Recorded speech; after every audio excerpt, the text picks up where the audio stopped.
Hola chicas, soy Mariana y una vez más estamos aquí en nuestra clase de Jesús es Gracia, parte 2. Hoy estamos tocando la clase número 3, el capítulo 3, no más conciencia de pecado. Y hay mucha información, así que quiero comenzar de una vez haciendo una oración. Gracias Jesús porque tú eres la gracia hecha persona. En este momento queremos entregarte todo este tiempo a ti, siendo tú, Padre, nuestro Maestro. ¿Quién mejor tú, Jesús, que traer una revelación fresca de quién eres tú a cada una de nosotras, sin importar dónde estemos, qué hora sea o qué día sea? Que tú traigas algo fresco y real cuando veamos estos videos, Padre. Espíritu Santo, toma control de nuestros pensamientos y te damos gracias por ser quien escucha nuestra alma todo el tiempo. Te entregamos este tiempo a ti, Señor, y cualquier preocupación que esté en nuestra mente, alguna necesidad, descansamos en que tú eres la respuesta a todo. Gracias. Amén. Ok, no más conciencia de pecado. Una de las cosas que se suele enseñar a muchos cristianos es que tienen que buscar pecados en sus corazones antes de poder alabar al Señor. El problema de esto es que cada vez que lo hacen comienzan a encontrar pecado tras pecado tras pecado y en vez de adorar terminan totalmente deprimidos. La idea de ser correcto antes de poder alabar al Señor es una tradición humana. Ok, voy a repetir esto. La idea de ser correcto antes de poder tener una relación con Dios, antes de poder entrar a adorarlo, a su presencia, es una tradición totalmente humana. Si vemos el ejemplo de la mujer de Lucas 7, que vino con un frasco de alabastro, ella no tuvo que ser perdonada antes de derramar este vaso, ¿cómo se llama? Y empezar a adorarlo y lavarlo con sus lágrimas y con sus pies y con sus cabellos.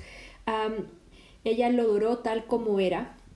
Y luego de adorarla, Jesús le dijo, tus pecados son perdonados. Ese es un precedente. Esta mujer sabía, conocía el corazón de Jesús y sin ser perdonada, ella simplemente entró a este lugar, rompió el frasco, lo derramó a los pies de Jesús, con sus lágrimas lavó sus pies y los secó con sus cabellos. Y luego de adorar a Jesús, Jesús le dio el regalo del perdón. Tus pecados son perdonados. Esta historia la puedes encontrar en Lucas 7, 37, 39 hasta el 48. La frase clave aquí es: cualquiera que sea tu necesidad, acércate a Jesús. Él es tu salvador, tu sanador, tu proveedor, tu paz, Él es tu todo. En otras palabras, muchas veces pensamos que tenemos que ser perfectos antes de poder entrar a la presencia de Dios, antes de ir a adorarlo, antes de ir a pedirle algo siquiera, cuando realmente es en Jesús donde encontramos salvación, sanidad, provisión, paz. Él es nuestro yo soy para cada necesidad. El diablo ha estado tratando de robarnos esta tremenda realidad. No importa lo que necesites, si estás atascado en una deuda, atrapado en algún pecado en particular o con temor sobre el futuro, acércate a Jesús. Él es tu Salvador, Él es tu sanador, Él es tu proveedor, Él es tu paz, Él es tu perdón, Él es tu yo soy. Y esto significa que Él es el gran yo soy para cualquiera de las circunstancias que estés atravesando. No tienes que ser perfecto para entrar a la presencia del Señor, ya que Él es, Jesús es quien te perfecciona. No tienes que preocuparte por tu pecado porque estás adorando al que te perdona. No tienes que preocuparte por tu enfermedad porque estás adorando a aquel que te sana. Cada vez que tú entras a adorar a Jesús, a su presencia, lo adoras porque Él es la respuesta a cada necesidad que tengas. Él es tu sanador, Él es tu proveedor, Él es el que te perdona, Él es el que te libera, Él es tu todo. Un ejemplo que te dan en el manual, en el libro, que es muy gracioso, es: ¿tú te limpias antes de bañarte? Yo no conozco a ninguna persona que sea maniática de la limpieza y que tenga terror de que la ducha se entere de que está sucia. En otras palabras, ¿tú te limpias antes de entrar a la ducha o entras a la ducha cuando estás completamente sucia? Normalmente entras a la ducha después de haber hecho ejercicios, de haber limpiado la casa, de haber cocinado y oler a comida. Uno entra a la ducha porque desea limpiarse de toda esa suciedad. Es lo mismo en la presencia de Dios. Muchos cristianos piensan que tienen que limpiarse antes de entrar a la presencia de Dios, cuando es la presencia de Dios la que nos limpia, la que nos enfoca, la que hace que todo vuelva a tener sentido. Creo que este simplemente es una invitación a que nunca permitas que ninguna idea en tu mente te robe la libertad y tu derecho de entrar a la presencia de Dios, donde vas a encontrar el equilibrio a todo lo que necesitas, la respuesta a todo lo que necesitas. Acá dice, la mentira de tener que estar limpio antes de acercarte a Cristo está tan arraigada en la iglesia que muchos creyentes dicen, pastor, no quiero ir a la iglesia, no quiero ir hacia Jesús hasta que enderece mi vida. Este refrán es muy triste porque la realidad es que nunca van a poder enderezar sus vidas. Yo no sé si tú seas la excepción, pero casi todo el mundo, casi todas, hemos ido a buscar al Señor porque ya no podíamos más con nuestras vidas. Realmente Él es la respuesta, Él es la solución. No tenemos que ser perfectas para adorarle. Él ha hecho el camino para que podamos entrar con libertad en todo momento. Erradica la condenación de tu vida. ¿Sabías que puede producir carácter, santidad y todos los frutos del Espíritu en cada uno de nosotros? Me encanta. ¿Sabes por qué? Porque todo cristiano desea florecer. Todo cristiano desea dar frutos buenos. Todo cristiano quiere formar el carácter de Cristo en sí mismo. Todos lo deseamos, pero la pregunta es, ¿sabes cómo podemos desarrollar ese carácter, santidad, frutos del Espíritu? Los rasgos que caracterizan a la justicia. La Biblia declara esto con claridad. Apunta, este verso es maravilloso. Porque la gracia de Dios, mi pregunta es, ¿quién es la gracia de Dios? Jesús es la gracia de Dios, ¿te acuerdas? Desde el primer comienzo del curso, la gracia es Jesús. Porque la gracia de Dios, porque Jesús se ha manifestado para la salvación de todos los hombres y nos enseña que debemos de renunciar a la impiedad y a los deseos mundanos y a vivir en esta época de manera sobria, justa y piadosa. Este verso está dentro de mi top 50, mi top 50 de versículos favoritos, definitivamente entre los top 10, porque prácticamente nos dice, nos dice con claridad que es Jesucristo mismo, la gracia de Dios, la que se ha manifestado a nosotros, la que se ha acercado, la que se ha revelado, y es Jesús mismo que nos enseña a abandonar, renunciar a nuestra impiedad y nuestros deseos mundanos. En otras palabras, a los deseos de pecar. Es Jesús mismo quien te muestra y te enseña cómo decirle no a la tentación, cómo decirle no a estar atado a esta vida llena de pecado. Es Jesús quien se revela y nos enseña. Y no solamente eso te enseña a abandonar tu pecado, sino te enseña a vivir en esta época de una manera sobria, justa y piadosa. Podría quedarme toda la clase en este verso, pero hay mucho más. Sobrio. Una persona sobria es una persona que está de acuerdo al momento. En otras palabras, cuando la gente está saltando como locos, salta como locos. Cuando la gente está alabando con pasión, alaba con pasión. Cuando las personas están sentadas en silencio, toma silencio. Una persona sobria está a la altura de la situación. Jesús nos enseña sobriedad. Jesús nos enseña cómo ser justas. Él es justo y Jesús nos enseña lo que es la piedad, la misericordia por los demás. Jesús es nuestro maestro y es por eso que la gracia habla de una relación con esta persona de la gracia llamada Jesús. No es la ley la que te enseña a abandonar tu pecado, la ley te enseña lo que es el pecado, pero quien te enseña a abandonar un círculo de pecado, un círculo de derrota, aquel que te rescata de ello personalmente, es Jesús, y Él es quien nos enseña a vivir las vidas que todo cristiano desea vivir. ¿Tú quieres ser un cristiano que florezca? Ten una relación personal con Jesús. Esa es la clave de todo. Es claramente la gracia de Dios la que producirá sobriedad, justicia y una manera piadosa de vivir en la vida de un cristiano. La gracia no es una enseñanza, no es una doctrina, no es un tópico en un plan curricular de una escuela bíblica. La gracia es una persona y su nombre es Jesús. Ok, en este pequeño pedazo vamos a hablar de la clase, vamos a hablar de una de las palabras favoritas que tengo, uno de los atributos más hermosos que Jesús nos ha dado en la cruz, que es la santidad. ¿Qué es la santidad? La santidad es la comprensión universal de la santidad es aquella que tratas de hacer el bien. En otras palabras, santo es muy comúnmente relacionado con acciones. O sea, cuando eres buena y aguantas un montón y no reniegas y no explotas y no te quejas, eres una santa. Mi madre es una santa. ¿Por qué tu mamá es una santa? Porque aguanta el pesado de mi papá, porque aguanta a mi hermanito que es un pesado, porque me aguanta a mí que también soy una chinchosa. Por consiguiente, como mi mamá es un aguantador y no se queja de nada, mi madre es una santa. ese niño es un santito. ¿Por qué? Porque nunca habla, no se copia, se saca 20, se porta bien en el colegio, es un santo. Muchas veces hemos caído en esto de pensar que santidad es sinónimo de acciones, de una buena manera de vivir. Sin embargo, no es lo que la verdadera raíz de la palabra santidad refleja. La palabra santidad en el griego original es la palabra agiasmos, que significa separado para Dios.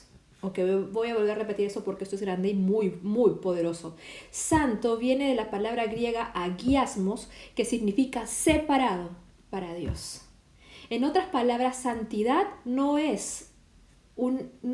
son acciones. La santidad es un atributo. Cuando alguna vez hice un estudio acerca de la palabra santidad, en un diccionario enciclopédico, lo que te decían era esto.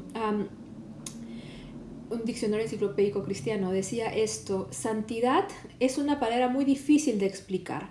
Se puede entender mejor como un atributo que solo le pertenece a Dios. En otras palabras, Dios es santo. Santidad es Dios es santo. Él es quien tiene santidad. Él es santidad. Y cuando Él quiere algo para Él mismo, Él lo santifica. Él lo separa para Él mismo. En otras palabras, Él derrama su santidad, lo separa para un uso exclusivo para Él. Santidad es algo separado exclusivamente para Dios. Por lo tanto, ser santo significa que has sido separada, hecho extraordinario del resto del mundo de los no creyentes. Es interesante porque si tú estudias un poco la historia de Israel en el Antiguo Testamento, cuando ellos salen de Egipto, Él santifica a su pueblo. Él siempre lo llama nación santa, pueblo santo, pueblo escogido. En otras palabras, todo aquello que Dios separa para Él, Él lo santifica. Tú y yo somos santas, no porque seamos buenas y aguantemos todo.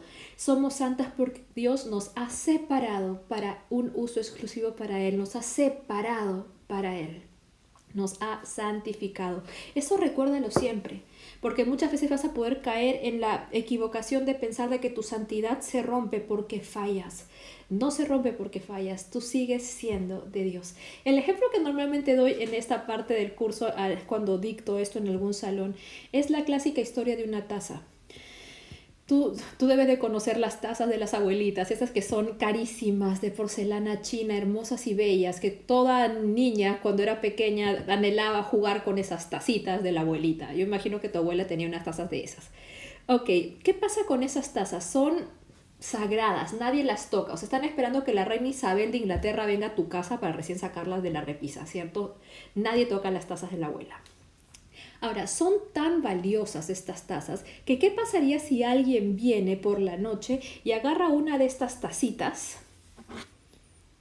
y pone, discúlpame la palabra, excremento en la taza y la llena de pupis por todos lados y la deja de nuevo en el lugar? Al día siguiente llega tu abuela y ve la taza embarrada de pupis encima, de excremento. ¿Qué va a hacer tu abuela? ¿Tirar la taza al tacho de basura? No la va a tirar al tacho de basura. La va a agarrar, probablemente se va a poner guantes y la va a agarrar con sus dos dedos así y la va a lavar y luego probablemente la hervirá y la sancochará, pero va a hacer todo para limpiarla otra vez y devolverla de nuevo a la repisa. Eso es lo que ocurre cuando un cristiano santo peca. Dios no te bota, no te rompe, no te tira al tacho de basura. Él te limpia con su sangre y te vuelve a poner a su lado. Santidad habla acerca de esa separación, de ese atributo que tienes de pertenecerle al Señor exclusivamente. ¿Ok? Me encanta, me encanta. Dios tiene cuidado de lo que le pertenece. En el antiguo pacto, el Señor proveyó para los israelitas y los protegió porque ellos fueron hechos santos y separados para Dios por la sangre de bueyes y cabras. ¿Cuánto más por nosotros en el nuevo pacto, que hemos sido santos y preparados por Dios por la siempre maravillosa y gloriosa sangre del eterno sacrificio de Jesucristo? Dios no necesita que busques en tu corazón y localices tus pecados antes de que vayas a adorarlo. Mira lo que David exclamó: examíname, oh Dios, y conoce mi corazón, pruébame y conoce mis pensamientos que me inquietan. Salmo 139, 23. David estuvo pidiéndole a Dios que lo examinara.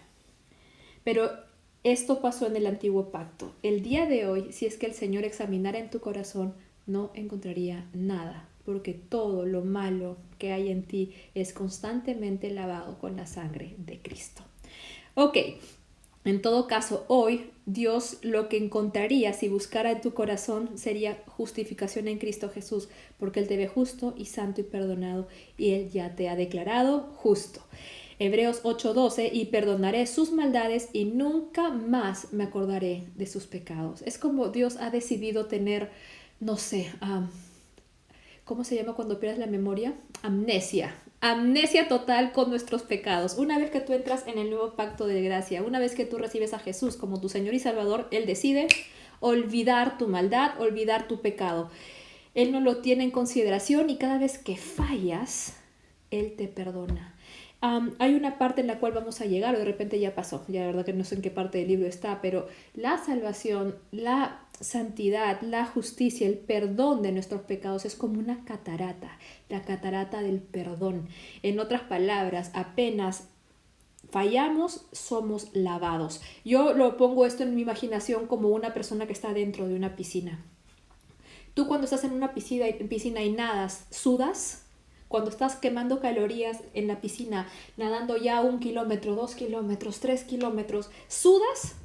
Claro que sudas, pero apenas sudas, el agua limpia tu sudor y sales completamente refrescada de la piscina.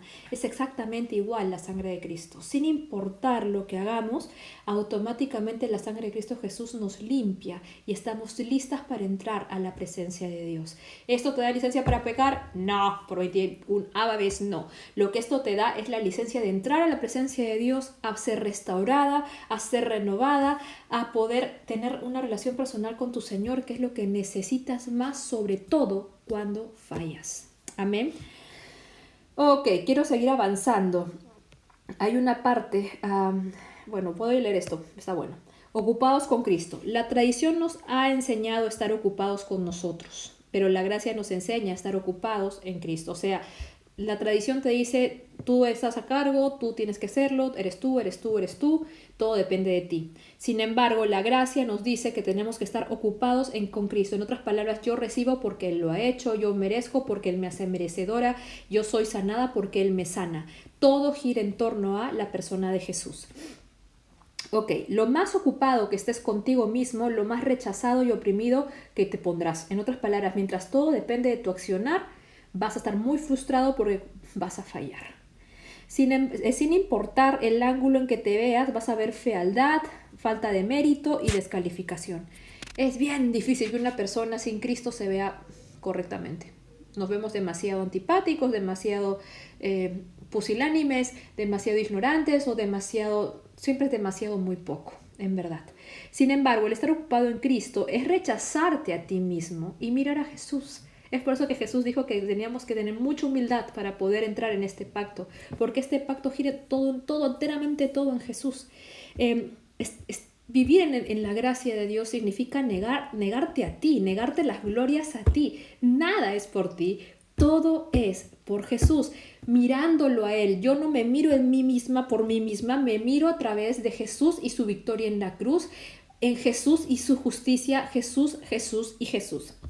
Él es como un diamante precioso. Cuando lo sostienes a la luz de la palabra, sin importar de qué lado lo hagas girar, Jesucristo brilla con rayos de belleza, perfección, justificación, santidad e integridad. Jesús es hermosísimo.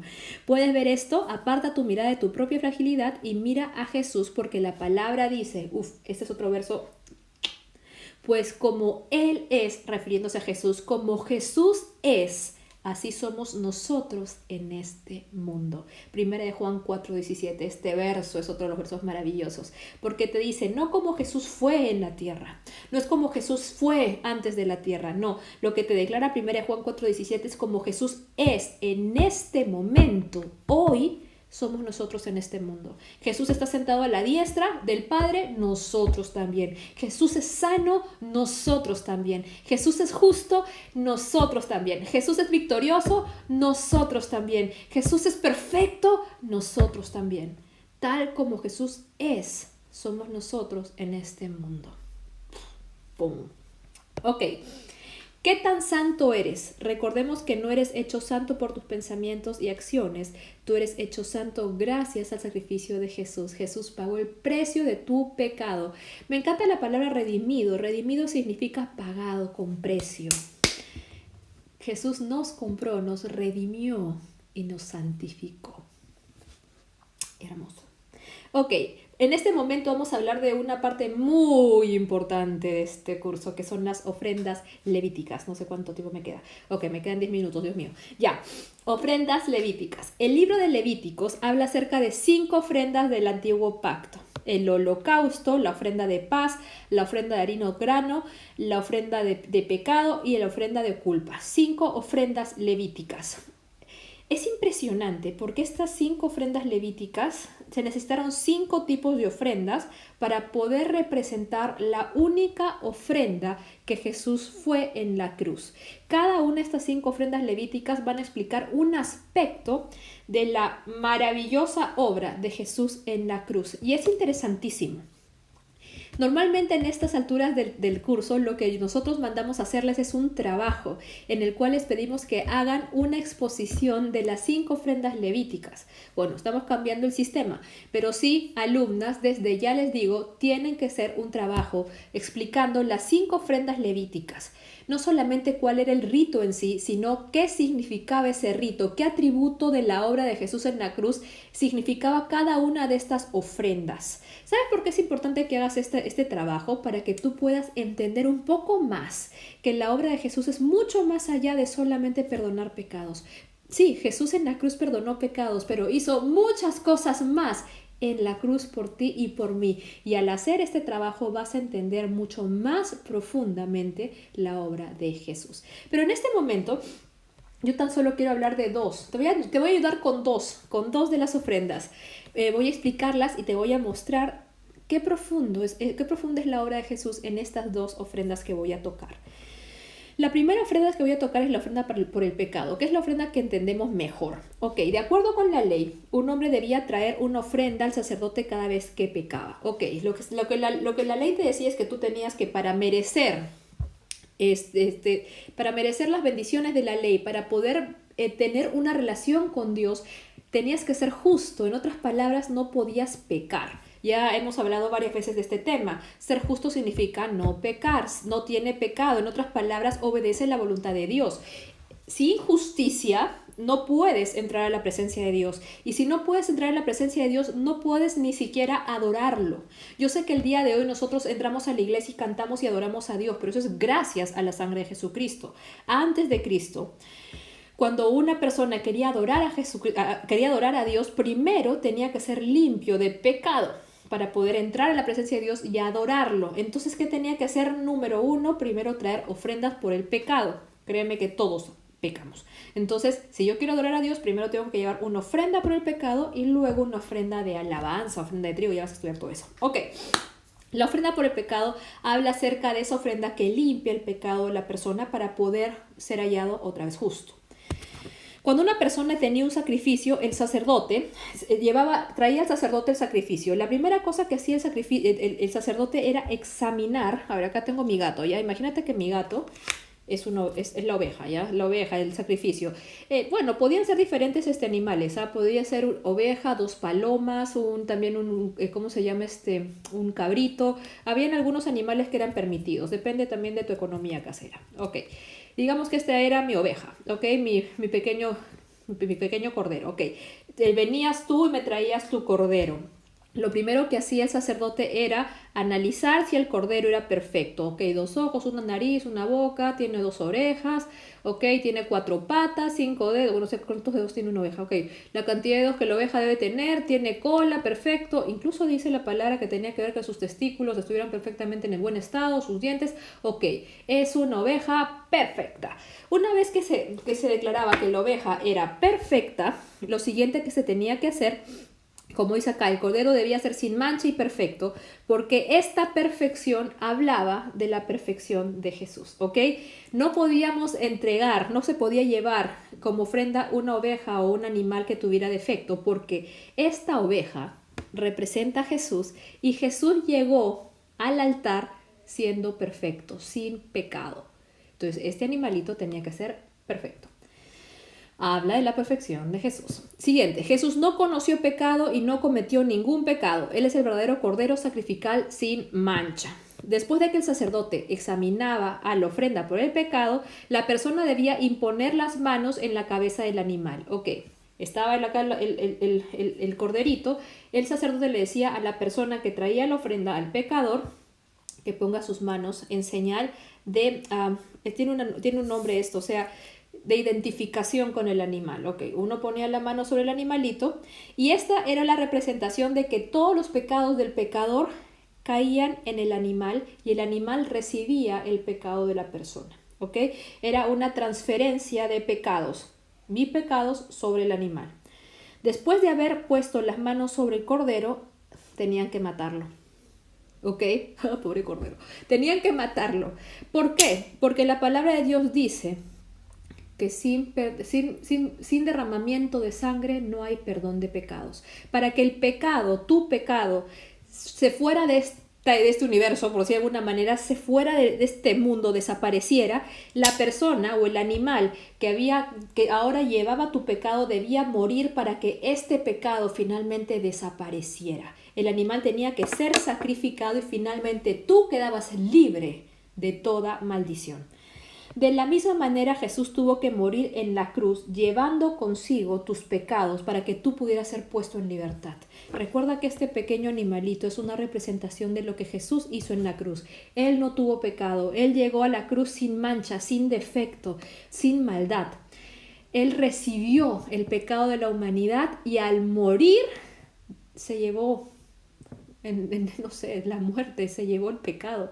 El pecado desapareció de este universo. Una vez que Cristo entrega su vida, el trato está pagado.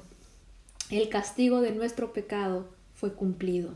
Ya no hay más castigo que ejecutar, porque Cristo pagó el precio de nuestro pecado. Él escogió, me encanta, en el punto 14, Jesús no fue asesinado, Él entregó su vida por ti y por mí. Me encanta eso. Nadie mató a Jesús, Él se entregó por ti y por mí. Él escogió convertirse en nuestra ofrenda por el pecado en la cruz. Ese es el porqué cuando Juan el Bautista vio a Jesús dijo, miren el Cordero de Dios que quita el pecado del mundo. Él era el Cordero que había venido a morir por nuestra maldad. Juan 1:29. Esto es porque el apóstol Pablo dijo en 2 Corintios 5:21, pues Dios hizo que Cristo, quien nunca pecó, fuera la ofrenda por nuestro pecado, para que nosotros pudiéramos estar en una relación correcta con Dios por medio de Cristo. Él fue la ofrenda perfecta, la ofrenda por nuestro pecado. ¿Sabías todo lo que significa? Eso significa que en el momento en el que recibes a Jesús en tu vida, todos tus pecados son transferidos a Jesús para siempre. Jesús murió en la cruz por ti, en tu representación para que tú puedas ser libre. Frase clave, a través del único sacrificio de Jesús eres perfeccionado para siempre. Pero existe una gran diferencia entre la ofrenda por el pecado del Antiguo Testamento y el sacrificio que Jesús hizo por ti en la cruz. El Antiguo Testamento, la sangre de los toros y los animales proveían una limpieza temporal del pecado. En otras palabras, la persona que había depositado sus pecados sobre la pequeña oveja y ella había muerto, que quedaba libre de pecado, pero una vez que regresaba a su casa, por ejemplo, su pecado era mirar equivocadamente a su vecina, adulterar en su mente. Él iba a pedir perdón a Dios, entrega el animal, viene el sacrificio y todo lo demás, llega a su casa santo, santo, puro como una paloma, ve otra vez a la vecina y otra vez viene el pensamiento y otra vez peca. Era una limpieza de pecados temporal. Por otro lado, lo que Jesús hizo en la cruz por nosotros es una limpieza de nuestros pecados pasados, presentes y futuros. Pues mediante esta única ofrenda, Jesús perfeccionó para siempre a los que está haciendo santos. Hebreo 10:14. Me encanta. Pues mediante esta única ofrenda, Él perfeccionó para siempre, di conmigo para siempre, a los que está haciendo santos. La sangre de bueyes y cabras no tienen la habilidad de quitar el pecado para siempre, pero por eso los sacrificios debían de ser ofrecidos repetidamente. Pero el sacrificio de Jesús fue una vez y para siempre. Es una obra completa y terminada y Jesús nunca más necesita ser sacrificado de nuevo, nunca más. Jesús es la ofrenda perfecta para el pecado. Su sangre no solo cubre temporalmente nuestros pecados, sino los remueve para siempre. Ok, creo que eso está claro, ¿verdad? Somos perdonados siempre. Nuestros pecados pasados, presentes y futuros han sido perdonados por Jesús en la cruz. Ahora, pero algo que me encanta de la salvación, que yo no sabía, te soy honesta, para mí esta parte es nueva, es la ofrenda del holocausto. Antes, tal vez, yo entendía que la salvación era limpieza de pecados. ¿Ok? Yo me sentía como un vaso. Otra vez voy a agarrar mi taza que tiene plantas, no está vacía, pero me sentía como una taza que cuando conocí a Jesús, Él limpió mi pecado y me dejó vacía. Limpia, pero vacía. Y es por eso que escucho muchos cristianos que se sienten pecadores. O sea, Cristo me perdonó, pero aún sigo siendo un pecador. Y la verdad, la revelación del sacrificio del holocausto trae sentido a todo. El holocausto es una ofrenda maravillosa y que debería ser más enseñada en la iglesia porque esta habla de nuestros pecados. El holocausto habla de tus pecados siendo transferidos en el cuerpo de Jesús en la cruz. A ver, déjame ver bien dónde está. Ok. La ofrenda o sea, el holocausto es hermoso porque mientras la ofrenda por el pecado habla de tus pecados siendo transferidos al cuerpo de Cristo, el holocausto habla de la perfección de Jesús siendo transferida a ti. La perfección de Jesús siendo transferida a ti. Voy a repetir, la ofrenda del holocausto es hermosa porque habla de la justificación de Jesús, su perfección siendo transferido a ti, la justicia de Jesús siendo transferida a ti. El Señor desea que nosotros sepamos que Jesús no solo murió por nuestros pecados, sino también murió como nuestra ofrenda por la expiación. Para hacernos agradables, justos y favorecidos. Esta ofrenda asciende como un aroma agradable al Señor. Hay una gran diferencia entre la ofrenda por el pecado y la ofrenda del holocausto. La ofrenda por el pecado no se quemaba dentro del templo. O sea, en otras palabras, el animal no era quemado dentro del templo. Todas sus vísceras y todo lo demás era quemado fuera del tabernáculo porque para Dios la ofrenda por el pecado no tenía un aroma agradable porque olía a pecado. Entonces se quemaba esa ofrenda fuera del tabernáculo. Pero el holocausto sí se quemaba dentro del templo porque era una ofrenda de aroma agradable. Como dice acá en Levíticos 1:9, era un aroma agradable del Señor porque era el sacrificio de la perfección de Jesús siendo quemada en el altar de su dolor, el altar de su sacrificio, lo cual para Dios era de un aroma agradable. Era el aroma de Jesús llegando a su nariz, no el aroma de nuestro pecado. Ahí te das cuenta que son dos cosas totalmente diferentes. No existe un aroma agradable en la ofrenda por el pecado. El aroma agradable de la ofrenda por la expiación habla de la belleza, perfección y hermosura de Jesús hacia el Padre. Vale la pena repetirlo. Esta puede ser la primera vez que lo escuchas, así que lo vamos a reiterar. Hay una gran diferencia. La ofrenda por el pecado habla de tu pecado siendo transferido a Jesús, mientras que la ofrenda por la expiación habla del valor que Jesús tiene delante de Dios, la aceptación que Él posee ante el Señor y el deleite de su Padre, todo eso siendo transferido a ti. Hoy Dios te favorece y te ve exactamente de la misma manera en cómo Él ve a su Hijo. Desafortunadamente existen muchos creyentes hoy en día que solo entienden que han sido perdonados. Ellos no comprenden que también han sido hechos justos por la cruz de Jesús. Debido a la falta de revelación, ellos se permiten a sí mismos estar bajo condenación. Frase clave: si crees que no mereces éxito pero mereces castigo, estás inconscientemente castigándote a ti mismo y causando tu propio fracaso. Ok, chicas, miren, esto, y hay más que yo te recomiendo lo leas en tu casa, tu manual, y estoy segura que vamos a hablar de esto mucho más, pero hasta aquí me quedo porque ya con esto tengo bastante que tienes que digerir. Quiero que te lleves esto contigo.